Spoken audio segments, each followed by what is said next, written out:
മാനേജരെ മർദ്ദിച്ച കേസിൽ നടൻ ഉണ്ണി മുകുന്ദന്റെ മുൻകൂർ ജാമ്യാപേക്ഷ തീർപ്പാക്കി. എറണാകുളം അഡീഷണൽ സെഷൻസ് കോടതിയാണ് ഹർജി തീർപ്പാക്കിയത്.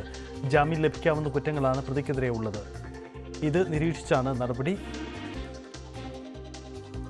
നവമി ദിനേശ് ചേരുന്നു. നവമി, എന്താണ് ഈ വിഷയത്തിൽ കോടതി എടുത്ത നിലപാട്? ഒപ്പം ഉണ്ണി മുകുന്ദൻ ഇത് മാധ്യമങ്ങളെ കാണുന്നുണ്ടല്ലേ?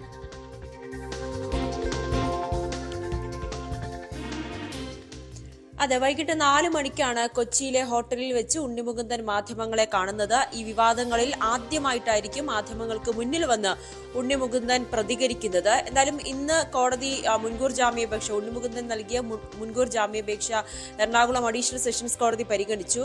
FIR ജാമ്യം ലഭിക്കുന്ന വകുപ്പുകൾ മാത്രമാണ് ഇട്ടതെന്ന് പ്രോസിക്യൂഷൻ വ്യക്തമാക്കി. ഇതിന്റെ അടിസ്ഥാനത്തിലാണ് കോടതി ഈ ഹർജി തീർപ്പാക്കിയത്. അതിന്റെ അടിസ്ഥാനത്തിൽ എന്തായാലും പോലീസ് നേരത്തെ തന്നെ പറഞ്ഞിരുന്നു ഉണ്ണി മുകുന്ദനെ ചോദ്യം ചെയ്യാനൊന്നും വിളിപ്പിക്കേണ്ടതില്ല എന്ന്. കാരണം ജാമ്യം ലഭിക്കുന്ന വകുപ്പുകൾ മാത്രമാണ് ഇട്ടതെന്ന് അത് പ്രോസിക്യൂഷൻ കോടതി വ്യക്തമാക്കുകയും ചെയ്തു.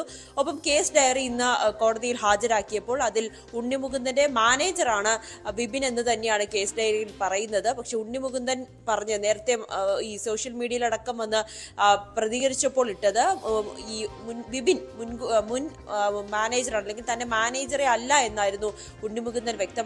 പക്ഷേ പ്രോസിക്യൂഷൻ കോടതിയിൽ സമർപ്പിച്ച കേസ് ഡയറിയിൽ മാനേജർ എന്നാണ് വ്യക്തമാക്കുന്നത്. എന്തായാലും മുൻകൂർ ജാമ്യം തീർപ്പാക്കിയിരിക്കുകയാണ്. കാരണം FIR ജാമ്യം ലഭിക്കുന്ന വകുപ്പുകൾ മാത്രമാണ് ഇട്ടത്. അതുകൊണ്ടാണ് കോടതി ഈ മുൻകൂർ ജാമ്യാപേക്ഷ തീർപ്പാക്കിയത്.